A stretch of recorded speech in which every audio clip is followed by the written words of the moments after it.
The information we're talking about is all public record and listed on the State Education Department website.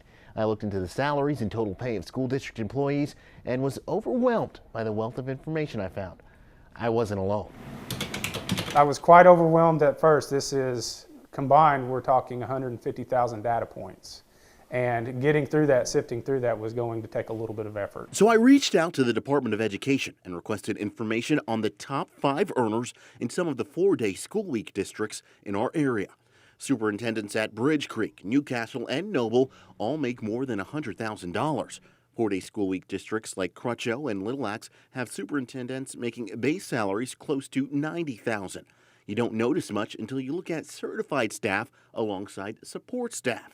That's where Newcastle parent Tyler Riddle says he found some things he's just not okay with. To compare, if you take what the Newcastle superintendent makes and combine it with their CFO, it's second only to what the Tulsa superintendent's making. Those two figures are Newcastle Superintendent Tony O'Brien and his current CFO, Jeff Landis.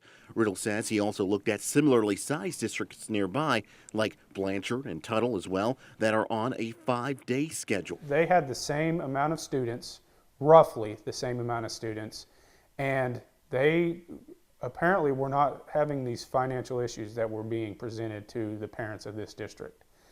And they still are on 5-day school weeks, and they aren't charging activity fees. Riddle says he's just looking for open communication and accountability with school districts, and at the end of the day, a better allocation of funding. We reached out to Newcastle Superintendent Tony O'Brien. He wasn't comfortable speaking to us on camera. However, there is a Newcastle School Board meeting scheduled for this evening. Reporting in the newsroom, Chris Gilmore, News 9.